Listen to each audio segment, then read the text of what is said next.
సిరిసిల్లలో municipal vice chairman పై వస్తున్న ఆరోపణలను కేంద్రంగా చేసుకుని బీజేవైఎం స్థానిక ఎమ్మెల్యే కేటీఆర్ను లక్ష్యంగా చేసుకుంది. ఆరోపణలు నిజమైతే చర్యలు ఎందుకు తీసుకోవడం లేదని ప్రశ్నిస్తూ రాజకీయ ఒత్తిడి పెంచే ప్రయత్నం చేసింది. బీజేవైఎం జిల్లా అధ్యక్షుడు రాగుల రాజిరెడ్డి మాట్లాడుతూ గత బీఆర్ఎస్ పాలనలో అవినీతి, అక్రమాలు జరిగాయని ఆరోపించారు. సంక్షేమ పథకాల అమలులో కూడా అవకతవకలు జరిగాయని పేర్కొన్నారు. ఈ అంశాలపై ప్రజల్లో చర్చకు దారితీసేలా నిరసన కార్యక్రమం చేపట్టామని తెలిపారు.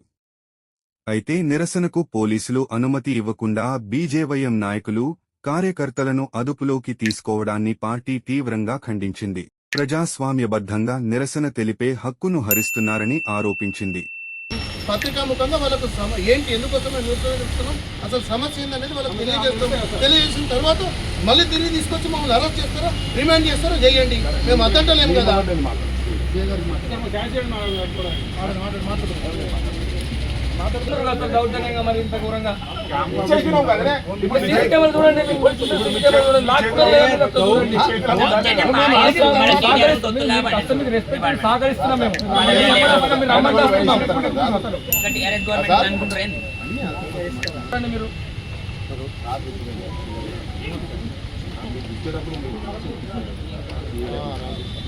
సాయంత్రం వరకు ఇప్పుడైతే వద్దన్నాడు. మమ్మల్ని బయట పంపించకుండా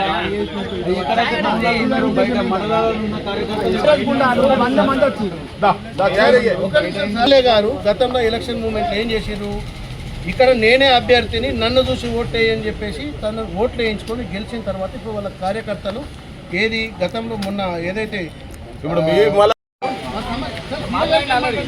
పాపకాయ నిమిషాలు చెప్తాడు, అక్కడ ఉంటే వాళ్ళని అరెస్ట్ చేసి తీసుకురాలి, రిమైండ్ చేస్తారా, చెయ్యి. కానీ అట్లా కాదని వాయిస్ ఇవ్వకుండా కూడా మీరు పూర్తిగా నిర్బంధిస్తే కదా సార్. 5 నిమిషాలు మేము వాయిస్ ఇస్తాం, ఇక్కడ ఆగండి, మీ ప్రిమిసెస్ వద్దంటే బయట ఇస్తాం, బయట తీసుకుంటారు, మేము అలా లోపలికి వస్తాం.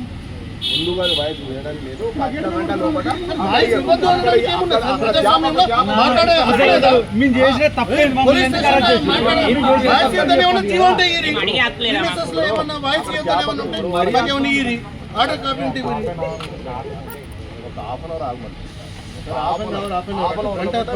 గంటన్నర అవుతుంది. మమ్మల్ని విడిచిపెట్టమంటలేము. మేము వాయిస్ ఇచ్చేందుకు మేము ఇక్కడ ఎందుకోసం మేము నిరసన తెలియజేస్తున్నాం, చెప్పేందుకు మాకు అవకాశం కల్పింది. దానికి కూడా గంటల తరబడి ఇక్కడ ఆగుమని ప్రెస్సులో ఆగుమనడం గంట సేపు అవుతుంది సార్. వాళ్ళు ఎందుకోసం చేసిరు అంటే ప్రజలలో వాళ్ళ కనీస అవగాహన ఉండాలి కదా. మేము ఎందుకోసం నిరసిస్తున్నాం, దానికి ముందుగా మమ్మల్ని ప్రివెంట్ అరెస్ట్ చేసి పోలీసులు హయ్యర్ ఆఫీసర్ కొద్దిగా హాఫ్ అన్ అవర్ వచ్చిన తర్వాత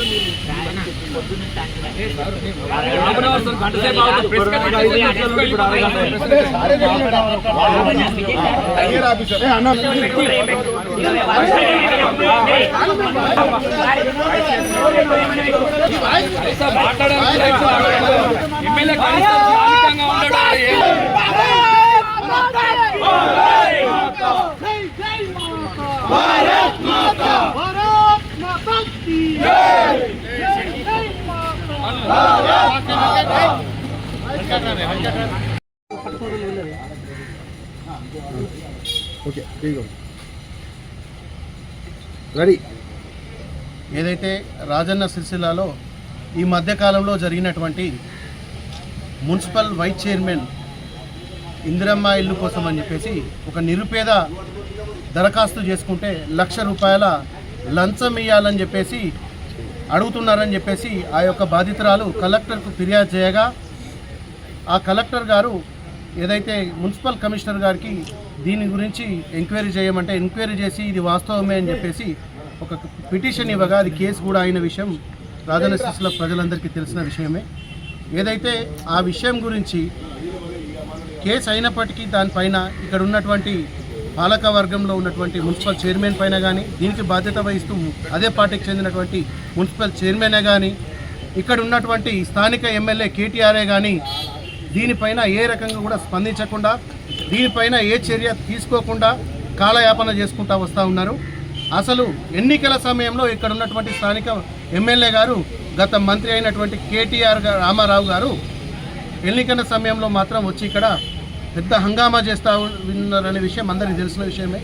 ఇక్కడ అభ్యర్థి కూడా ఎవరో కాదు, నేనే అభ్యర్థి అంటూ ప్రచారం చేసినటువంటి కేటీఆర్ ఎలక్షన్ల వరకు నేనే అభ్యర్థినని చెప్పినటువంటి నువ్వు మరి మీ అభ్యర్థి అయినటువంటి దార్ల సందీప్ అనేటువంటి ఒక కౌన్సిలర్ వైస్ చైర్మన్ అయినటువంటి వ్యక్తి మరి తను తప్పు చేస్తే అందులో నుంచి వాటా అభ్యర్థి తను తీసుకున్నాడా, లేకపోతే నువ్వే అభ్యర్థి అన్నావు ప్రచారం చేసినావు, మరి నీకిచ్చిండా?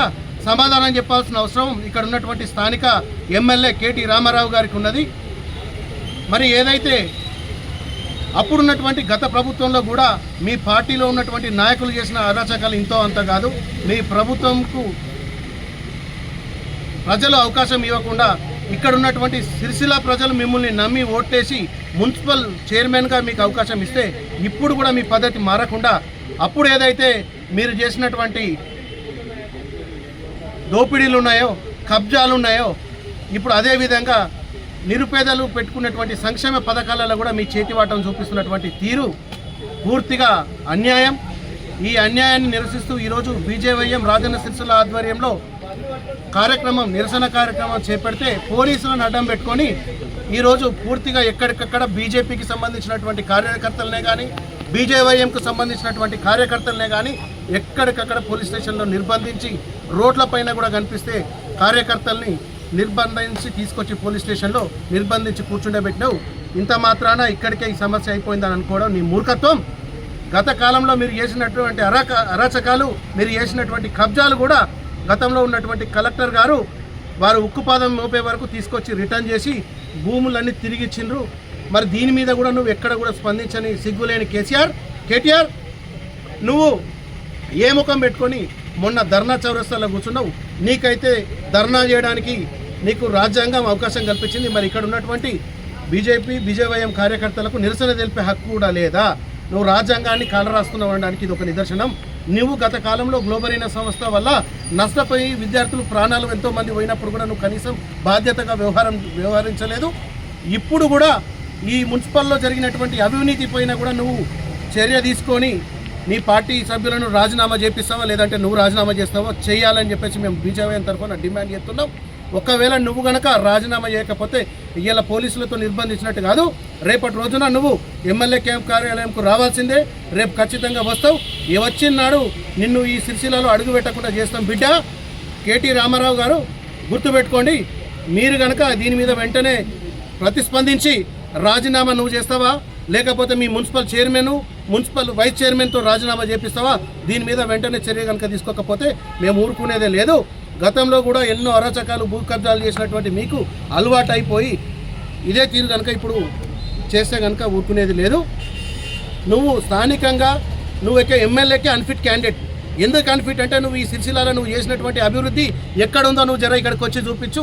రోడ్లు ఇక్కడ ఇచ్చినటువంటి రోడ్లు కూడా కేంద్ర ప్రభుత్వం ఇచ్చిన నిధులు, వాటితో నువ్వు రోడ్లు వేసి నేను ఏదో పెద్ద డెవలప్ చేసిన అని ట్విట్టర్లలో కనిపిస్తుంది తప్ప నీ అభివృద్ధి ఇక్కడ క్షేత్రస్థాయిలో నీ అభివృద్ధి అనేది ఎక్కడ కనిపిస్తలేదు. నువ్వు చేసిన అభివృద్ధి ఏందో ఇక్కడ ఉన్నటువంటి ప్రజలకు తెలియజెప్పాల్సిన అవసరం ఉన్నది. ఇక్కడ చేనేత కార్మికులకు నేనేదో చేస్తున్నా అని చెప్పినావు. ఒకప్పుడు సంవత్సరం పొడవునా ఉండేటువంటి పనులు ఇవాళ కొద్ది కాలం వరకే, ఏదైతే బతుకమ్మ చీరల వరకే వాళ్ళ బతుకులు పరిమితం అయిపోయినాయి. వాళ్లకు పని దొరకని పరిస్థితి ఉన్నది. ఆపరేట్ పార్క్ అని పెట్టి ఏర్పాటు చేసినావు. 1000 కోట్లతో నేను ఏర్పాటు చేస్తున్నా అని చెప్పినావు. ఇక్కడ దానివల్ల కూడా ఇక్కడ ఉన్నటువంటి సిరిసిల్ల ప్రజలకు కనీసం ఉపాధి దొరకని పరిస్థితి సిరిసిల్లలో ఉన్నది. నేను డెవలప్ చేసినా అని పెగ్గెలు గొప్పలు చెప్తున్నావు. నేను సిరిసిల్ల సిటీని ఏదో అభివృద్ధి చేసిన అంటున్నావు. గతంలో సిరిసిల్ల ఎక్కడి నుంచి అక్కడ ఉన్నటువంటి వాటరు వర్షం పడితే కరెక్ట్గా వెళ్ళిపోతూ ఉండే. ఇలా నువ్వు చేసిన ఈ అభివృద్ధి ప్రణాళిక లేనటువంటి ఈ అభివృద్ధితోటి సిరిసిల్ల మునిగిపోయే పరిస్థితి ఉన్నది. ఇలా చూసుకుంటూ పోతే నీవు చేసినటువంటి అభివృద్ధి పనులన్నీ కూడా పూర్తిగా ఒక జ్ఞానంతో చేసినటువంటి పనులు ఏం కావు. కాబట్టి బిడ్డ కేటీఆర్, నువ్వు ఏదైతే ఈ మున్సిపల్లో జరిగినటువంటి అవినీతి పైన స్పందిస్తూ ఇక్కడ ఉన్నటువంటి సిరిసిల్ల ప్రజలకు నీ సమయాన్ని కేటాయించి ఇక్కడ ఉండి ఎమ్మెల్యే క్యాంప్ ఆఫీస్లో ఇక్కడ ఉండి ప్రజల సమస్యలు తీర్చకపోతే మాత్రం ఈ సిరిసిల్లకు నేను రాకుండా ఎల్లగొట్టి తిరిగి ఇక్కడికి రాకుండా చేస్తామని చెప్పేసి బీజేవైఎం తరఫున మేము చెప్తా ఉన్నాం. ఎందుకంటే ఎమ్మెల్యే క్యాంప్ ఆఫీస్ అనేది ఇక్కడ ఉన్నది. రీసెంట్గానే అక్కడ కంప్లైంట్ కూడా చేయడం జరిగింది. నీ ఎమ్మెల్యే క్యాంప్ కార్యాలయం అనేది నీ కార్యకర్తలకు ఒక క్లబ్లా, లేకపోతే నీ కార్యకర్తలకు ఒక మీటింగ్ స్పాట్లా అయింది. అది నీది సొంత పార్టీ కార్యాలయం కాదు. ఆ ఉన్నటువంటి ఎమ్మెల్యే క్యాంప్ కార్యాలయం అనేది సిరిసిల్ల జిల్లాకు చెందినటువంటి ఈ అసెంబ్లీకి చెందినటువంటి ప్రజలందరిది. అక్కడికి సామాన్య ప్రజలు వచ్చి కనీసం ఏదైనా దరఖాస్తు చేసుకునేందుకు వీలుండాలి. నువ్వు అక్కడ వారికి ఎప్పుడు నిత్యం అందుబాటులో ఉండాలి. నువ్వు ఇక్కడ అందుబాటులో ఉండకుండా ఎక్కడ ఎలక్షన్ ఉంటే అక్కడ పోయి పెగ్గలు చెప్పడం కాదు. ఇక ముందు కనుక నువ్వు ఎక్కడైనా ఎలక్షన్లో ప్రచారంకి వెళ్ళి ఉచిత హామీలు ఇవ్వడం కాదు.